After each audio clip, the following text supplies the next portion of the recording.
pessoal, sejam bem-vindos. Meu nome é Isabela Moraes, sou professora de português e vamos trabalhar juntos com a disciplina Língua Portuguesa 1. Antes de detalhar o conteúdo desta videoaula, gostaria de compartilhar com vocês um pouco da minha experiência como professora de alunos surdos. Primeiramente, o meu sinal na comunidade surda é este. Assim que me formei, comecei a trabalhar em uma escola estadual no ensino médio e lá acompanhei durante 3 anos algumas turmas que possuíam alunos surdos. Mesmo com a presença de intérpretes em sala de aula, senti a necessidade de compreender melhor sobre a cultura surda e ainda de desenvolver um trabalho diferenciado ao ensinar português. O meu objetivo era aproximá-los dos sentidos dos diversos textos verbais e não verbais com os quais trabalhávamos nas atividades escolares. E assim, em parceria com as intérpretes, eu sempre procurava elaborar minhas aulas com a ajuda de recursos visuais, imagens e vídeos. O importante para mim é que a aula fizesse sentido, tanto para os ouvintes quanto para os surdos, valorizando a troca de conhecimentos e experiências entre todos ali presentes. Atualmente, sou professora de surdos em uma escola da rede municipal no ensino fundamental e percebo a importância do professor em estimular o surdo a se interessar pela língua portuguesa como segunda língua.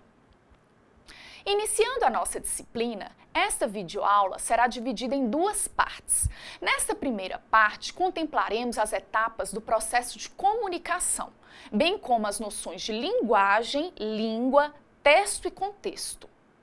E na segunda parte, trabalharemos com os conceitos de denotação, conotação e linguagem figurada. Bem, inicialmente devemos analisar o porquê de se estudar a língua portuguesa. O objetivo do ensino do português é desenvolver a competência da comunicação. Agora, eu gostaria que vocês, alunos, fizessem uma autocrítica e refletissem. Você se comunica bem? Tem facilidade de se expressar com fluência? Consegue argumentar de forma clara, lógica e convincente? E a leitura crítica e interpretação dos diversos textos com os quais nos deparamos no dia a dia? Você se sai bem em situações formais de comunicação? E as suas habilidades de produção de texto escrito? É para isso que estamos aqui. Em nossas aulas, vamos refletir sobre diversos aspectos da língua portuguesa com a intenção de que vocês, alunos, aprimorem seus processos de comunicação, seja na modalidade oral ou na escrita, e se tornem capazes de adequar a linguagem às diversas situações sociais com as quais se depararem. Comunicar significa transmitir, passar conhecimento, informação, ordem, opinião ou mensagem a alguém. Comunicar é o primeiro passo para toda e qualquer atividade de interação. A palavra comunicação vem do latim comunicativo, derivado de comunicare. Os processos básicos da comunicação são: o emissor, a pessoa que emite a mensagem, também chamado de locutor, falante ou escritor. A mensagem, o conteúdo em si, o assunto a ser transmitido, seja ele um conteúdo intelectual, social, afetivo, emocional. O receptor, a pessoa que recebe a mensagem, também chamado de interlocutor, ouvinte ou leitor. O meio, que se refere ao canal de transmissão da mensagem, seja por e-mail, telefone, carta, pessoalmente, e o código, o tipo de linguagem utilizado para a comunicação. A continuidade desse processo se dá pela ação ou efeito de retorno, ou feedback. Um fala, o outro comenta. Um pergunta, o outro responde. Um insiste, o outro questiona, e assim de forma sucessiva. Mas será que o processo de comunicação é tão simples assim? Vamos pensar em algumas situações que ocorrem durante a comunicação. A mensagem pode ser aceita, mas pode ser rejeitada, interpretada de modo errado ou ainda distorcida. Para que isso não aconteça, o falante da língua portuguesa precisa aperfeiçoar constantemente suas habilidades de comunicação. Falar e escrever de forma mais clara possível exatamente aquilo que está em nossa mente e que queremos ou precisamos comunicar ao outro. As distorções em uma comunicação podem ser chamadas de ruídos, quando alguma interferência provoca uma falha em um dos elementos básicos de comunicação. Vejam. Observem nesta imagem que algum ruído provocou a falha na comunicação entre os interlocutores. O locutor disse: "Você vai ser promovido", mas, por algum motivo, a mensagem transmitida pela oralidade chegou distorcida e o interlocutor entendeu: "O quê? Meu Deus, eu vou ser demitido?" Os ruídos podem ser provenientes de diferenças de linguagem e vocabulário entre os interlocutores. Um utiliza uma linguagem muito formal, com vocabulário tão rebuscado que o outro não compreende. Ou devido à falta de sequência de raciocínio lógico na mensagem. Aquela pessoa que fala, mas não diz nada de forma lógica. Ou redundâncias. E ainda, quando se escolhe o meio ou código inadequado à situação, e mesmo se houver algum ruído externo, poluição visual, barulho, como pode ter acontecido no exemplo anterior. Todo o processo de interação ocorre por meio da linguagem. Por isso, é bom que alguns conceitos sobre isso fiquem bem claros. Vamos relembrar? Linguagem é um processo comunicativo, uma capacidade inata da espécie humana de aprender a se comunicar por meio de uma língua.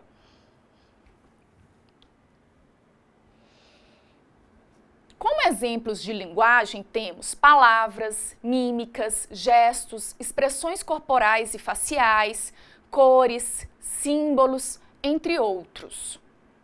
A linguagem verbal tem como unidade básica a palavra, seja modalidade oral ou na modalidade escrita. A modalidade oral ou fala não é planejada. É mais espontânea, descontraída, por isso pode ocorrer algumas repetições, truncamentos de ideias. É possível refazer uma ideia que não foi formulada muito bem. Predomina frases curtas e simples. Já a modalidade escrita é monitorada, planejada, segue normas gramaticais mais rígidas, regras ortográficas com predomínio de frases complexas. A escrita utiliza um código, símbolos gráficos de representação que devem ser do conhecimento do interlocutor. A linguagem verbal, por sua vez, ela é constituída pela dança, mímica, pintura, fotografia, escultura, apresentando comunidade os gestos, o movimento, o ritmo, as cores, os símbolos, a imagem, a expressão facial e corporal. Vamos pensar naquele olhar de repreensão de um pai ou de uma mãe para um filho. Nem é preciso dizer palavra alguma que o olhar já diz muito, não é? Há ainda as linguagens mistas, como as histórias em quadrinhos, o cinema, o teatro, os programas de TV, que podem reunir diferentes linguagens, como o desenho, o figurino, a palavra, a música, o cenário.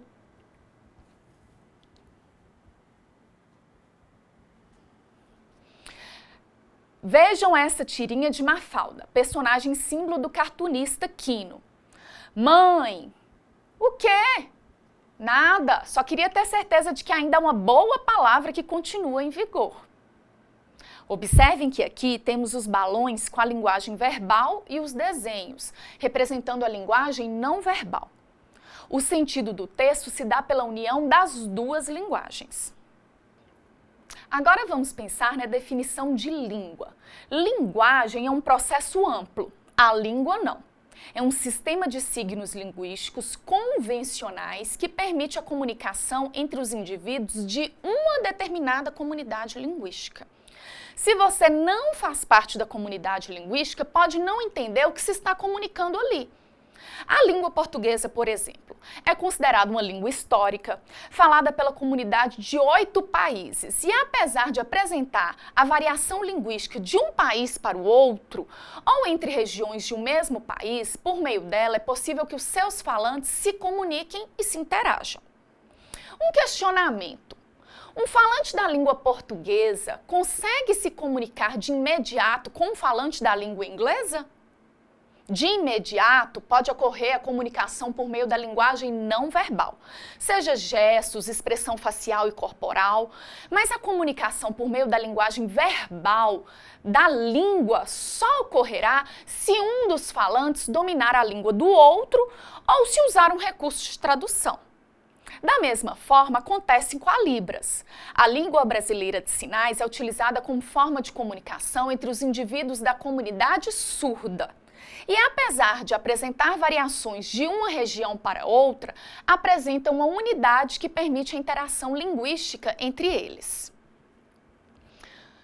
Vamos refletir sobre mais dois conceitos importantes: língua culta e coloquial. Vejamos alguns sinônimos. De um lado temos a língua culta, padrão, formal. De outro, a língua coloquial, não padrão, informal. Frases como: nós estamos muito cansados. Olá, como você está?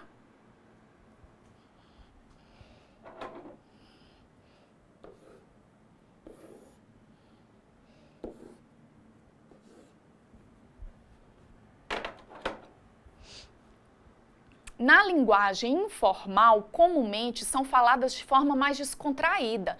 Nossa, a gente está muito cansado. E aí, como você anda?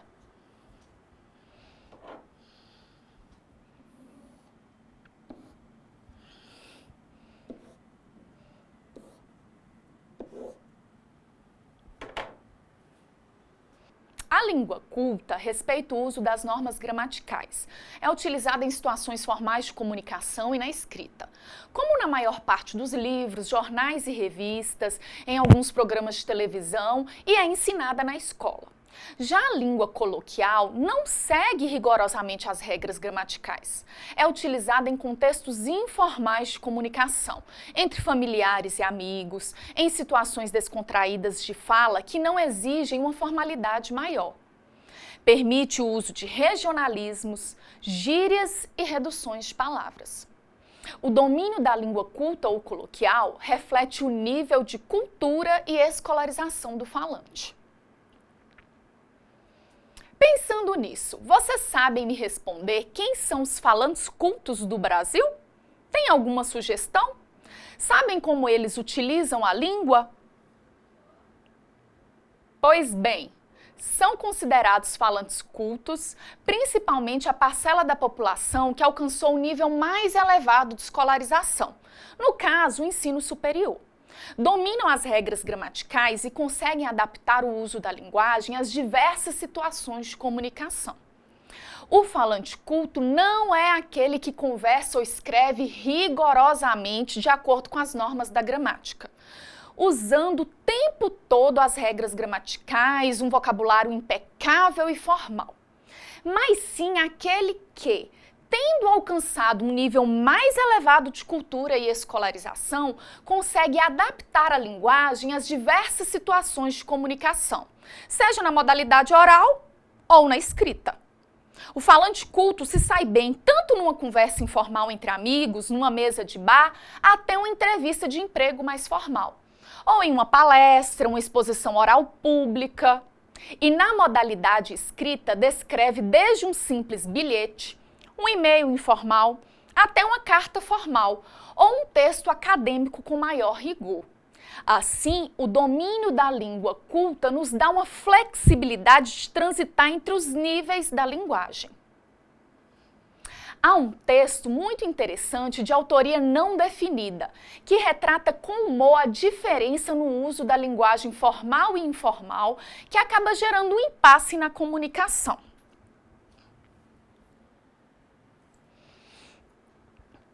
O texto Os Patos de Rui Barbosa narra um diálogo entre um grande escritor, político e intelectual brasileiro e um ladrão de patos. Vocês podem ler esse texto depois com atenção e perceber a diferença na modalidade escrita no link.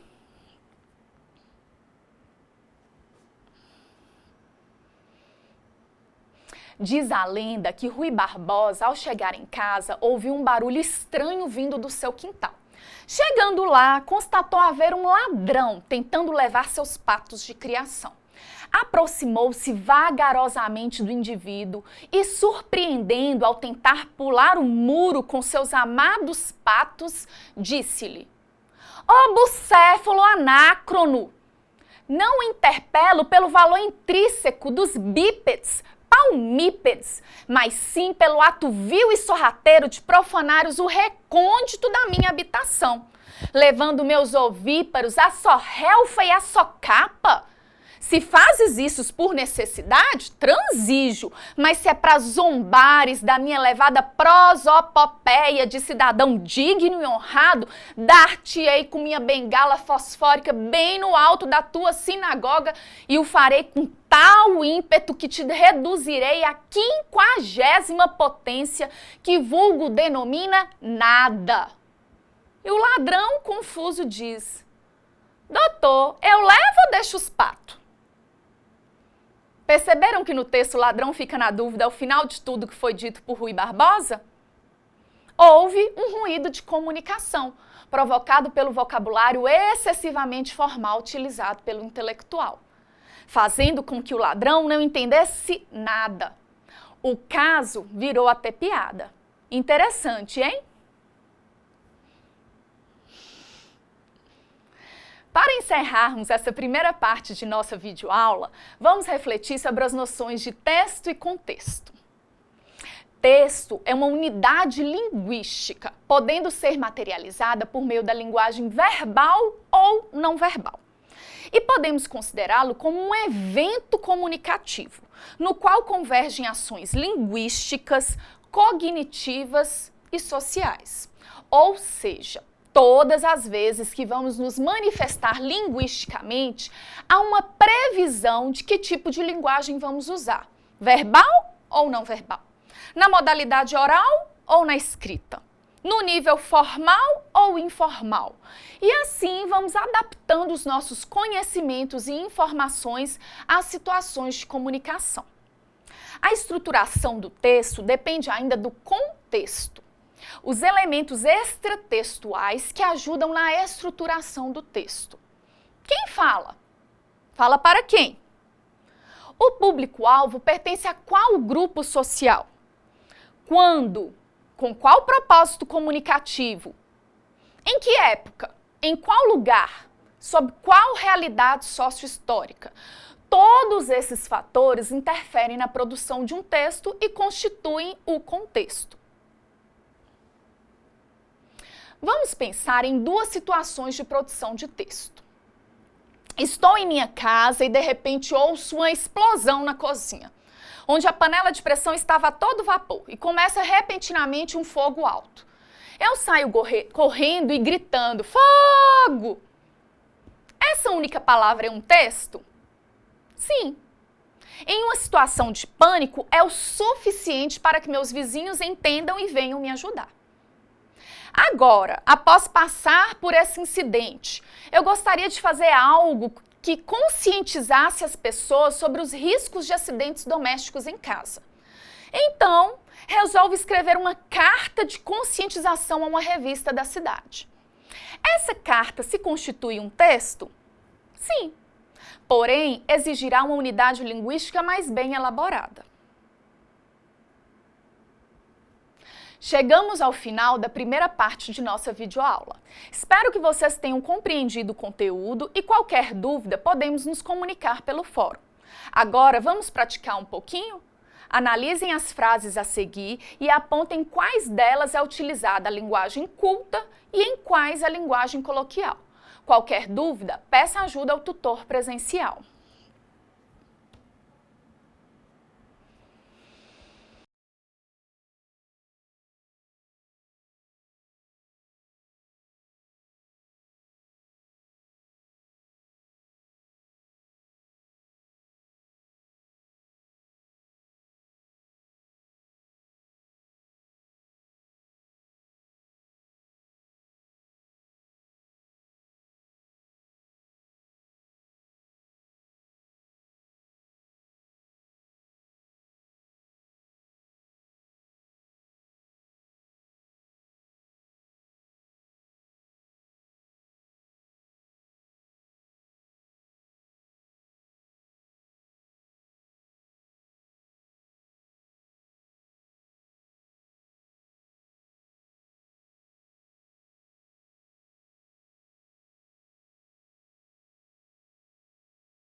Então, pessoal, vamos passar para a segunda parte da nossa videoaula?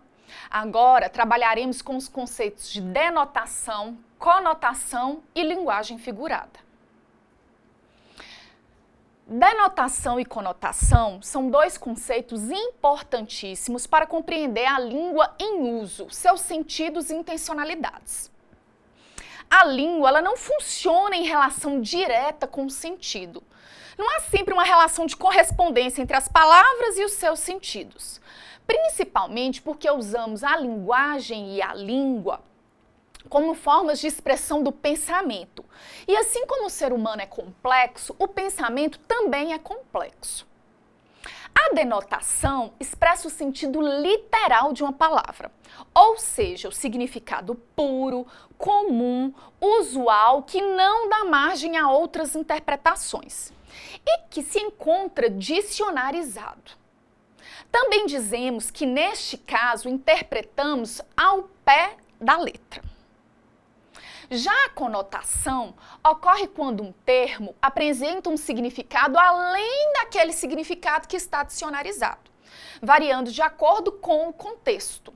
É o que chamamos de linguagem figurada, em que, devido a valores sentimentais, ocorre uma extensão do sentido de determinada palavra ou expressão.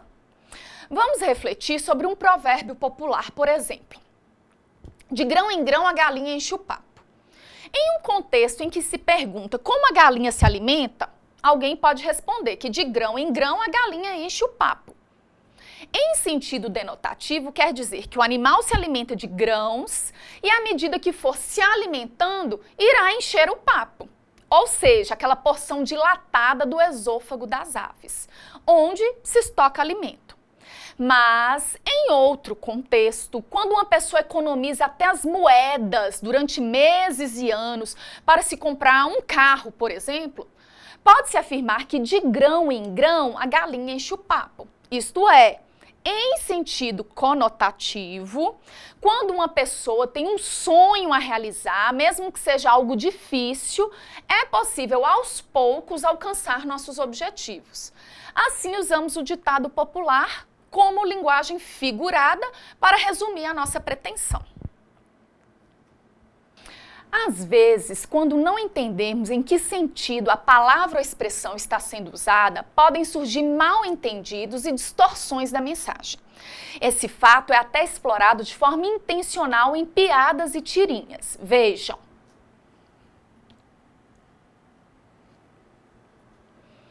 Neste caso, a placa de trânsito deveria ser interpretada em seu sentido conotativo, em que a seta para cima indica siga em frente, usada em forma figurada. Mas o motorista do carro a interpretou em sentido denotativo e o carro subiu, obedecendo a seta com a direção para cima. Aqui, o chargista usou duplo sentido para criar efeito de humor. Outro exemplo, na frase João quebrou a cara. Em seu sentido denotativo, pode significar que machucou o rosto devido a um acidente de automóvel ou mesmo a uma queda. Em outro contexto, podemos usar a mesma expressão, João quebrou a cara, para indicar uma interpretação diferente. Ele não foi bem em alguma situação. Se, por exemplo, João ficava contando vantagem para todo mundo, que era muito estudioso e melhor do que os outros, e com certeza iria ser aprovado no vestibular, mas o resultado foi diferente, João foi reprovado. Nesse caso, a expressão quebrou a cara é usada em sentido conotativo. Quebrou a cara, se deu mal. Para fixarmos esses conceitos, vejam.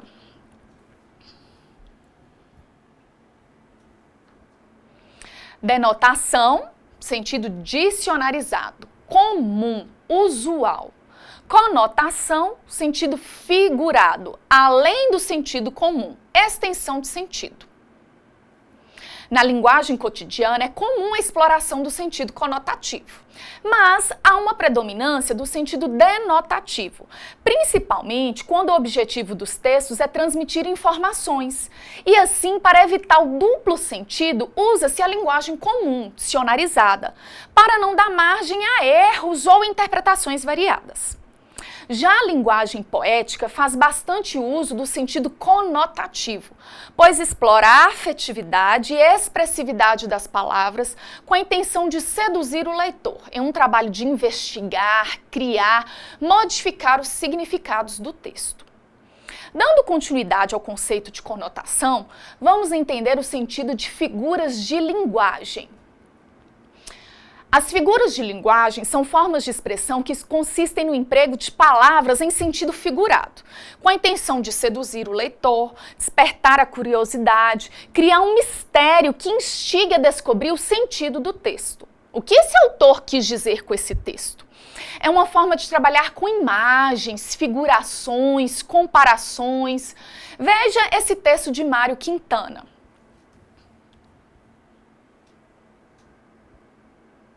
A recordação é uma cadeira de balanço embalando sozinha. O poeta usa a linguagem figurada para conceituar a palavra recordação. No dicionário, encontramos o significado para recordação como ato ou efeito de recordar-se. Reminiscência, objeto que relembra coisa ou pessoa.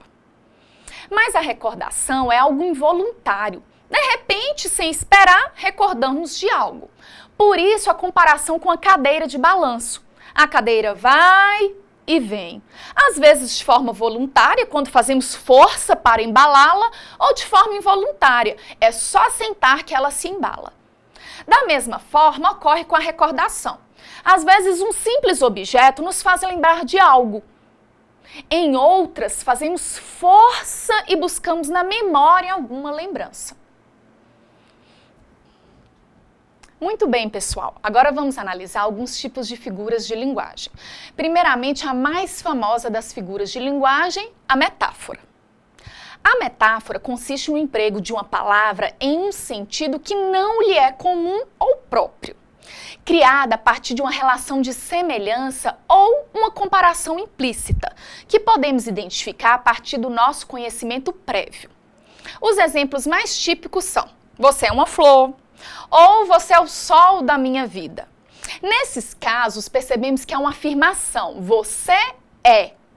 A semelhança entre a pessoa e a flor é identificada pelas relações que podemos estabelecer entre elas, seja a delicadeza, maciez, perfume agradável, ou até mesmo a interpretação de que, assim como a flor tem um perfume agradável, porém é cheia de espinhos, é amarga. Da mesma forma, você é o sol da minha vida, atribuindo à pessoa a capacidade de gerar vida, de tirá-la da escuridão, a razão do viver. Outro exemplo.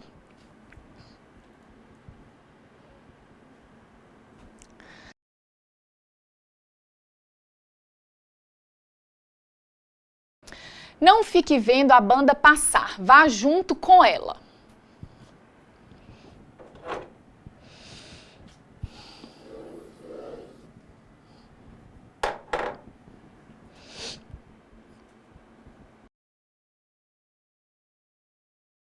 A expressão banda passar é utilizada além do sentido usual de conjunto de músicos, e sim como o sentido de ver a vida passar.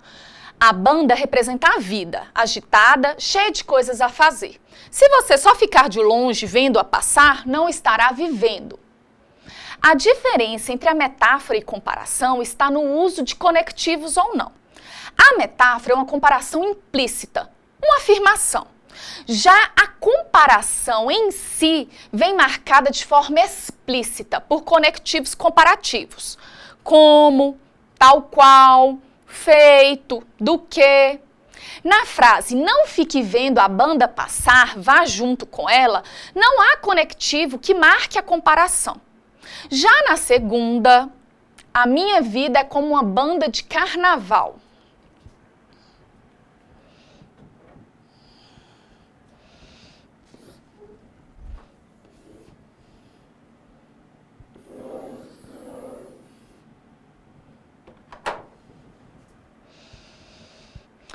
Há o conectivo como uma banda, feito uma banda, comparando claramente a vida com a banda de carnaval, seja pela agitação, alegria, correria. Agora vamos pensar sobre a metonímia. que ocorre quando há uma substituição. Uma palavra é utilizada no lugar de outra, com a qual se estabelece a relação de proximidade. Há várias situações em que isso pode ocorrer.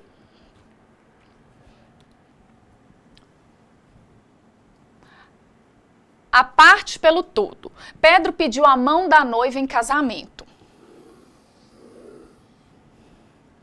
Na realidade, Pedro quer a noiva toda e não só a mão. O continente pelo conteúdo. João é bom de garfo. Ele é bom de comida. Usou o instrumento que se usa para comer no lugar do conteúdo, da comida. O autor pela obra. Adoro ler Machado de Assis.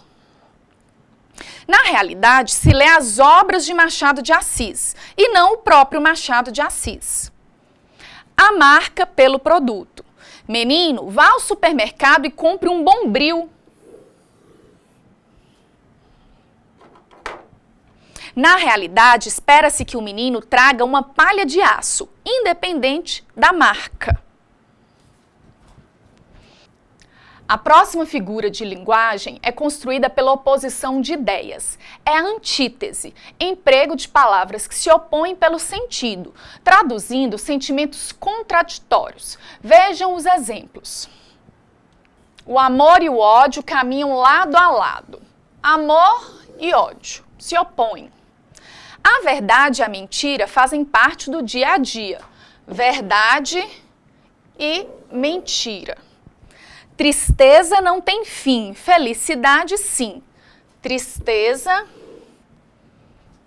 felicidade. Uma figura de linguagem bastante usada quando queremos evitar o uso de palavras ou expressões desagradáveis ou excessivamente fortes é o eufemismo. Por exemplo, imaginem uma situação em que o gerente de uma empresa precisa demitir um funcionário. Ele pode dizer de forma direta, curta e grossa, você está demitido. Ou pode suavizar para que o funcionário não leve um choque. Olha, a partir de hoje não precisaremos mais de seus serviços. Da mesma forma, fazemos em situações delicadas, como em mortes de familiares. Ao invés de dizer sua avó morreu, pode-se suavizar com um eufemismo. Sua avó não está mais entre nós, passou dessa para melhor, faleceu, etc. A charge a seguir exemplifica um eufemismo bem usado atualmente pelas grandes empresas, na maior parte montadoras de veículos.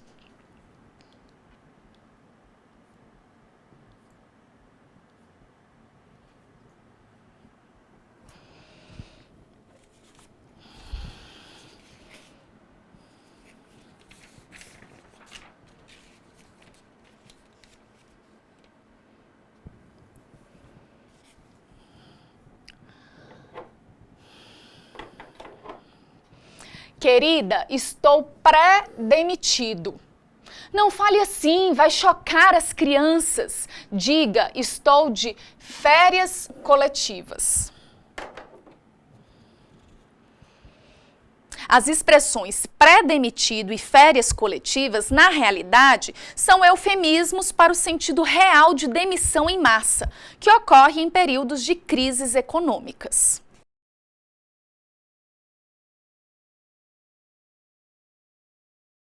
A hipérbole também é uma figura queridinha dos falantes.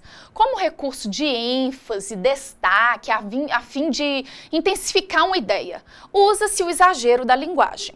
Vejam os exemplos.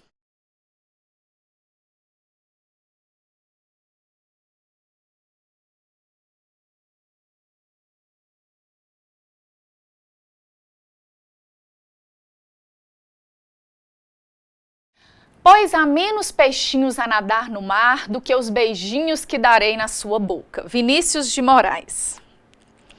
Um exagerado, hein? Será-se um apaixonado pode dar muito mais beijinhos na amada do que a quantidade de peixinhos no mar?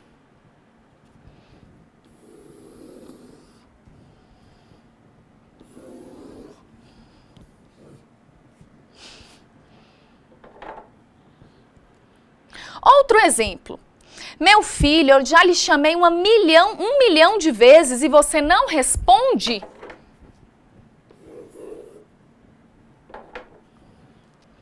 Pode alguém contar em 1 milhão o número de vezes que chamou a outra pessoa?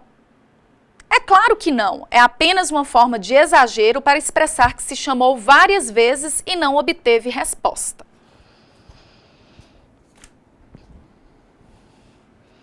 Para encerrarmos, mais 2 figuras de linguagem, a personificação e a ironia. A personificação, também chamada de prosopopeia, consiste em atribuir a seres inanimados ou irracionais linguagem, sentimentos e ações próprias dos seres humanos. Ocorre muito em fábulas em que os animais apresentam comportamento de seres humanos e em piadinhas com objetos.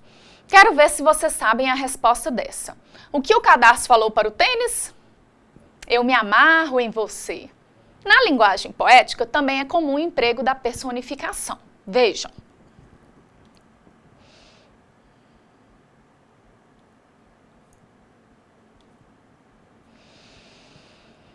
Já viste às vezes, quando o sol de maio inunda o vale, o matagal, a veiga?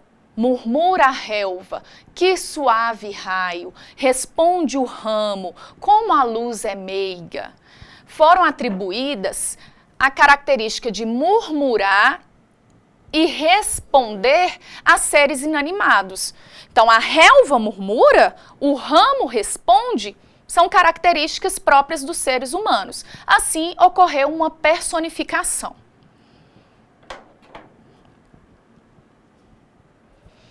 Por fim, a ironia. Figura de linguagem ácida, mordaz. Ocorre quando se afirma o contrário do que se pensa, normalmente com intenção sarcástica. Seguem 2 exemplos clássicos da literatura.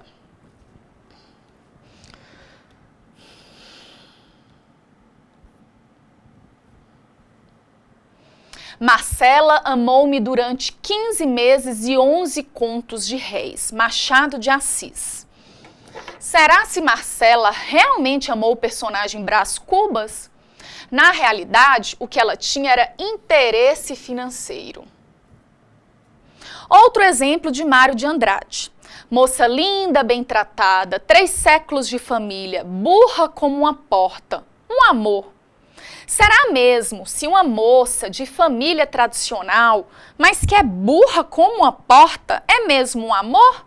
Na realidade, se trata de uma ironia, em que reforça a sua ignorância. Enfim, pessoal, chegamos ao final dessa nossa primeira videoaula. Estou à disposição para tirar qualquer dúvida por meio do fórum. Mas, para encerrarmos e fixar a ideia de linguagem figurada como forma de se trabalhar com imagens, figurações, há 2 músicas bem interessantes que eu tenho certeza que vocês conhecem.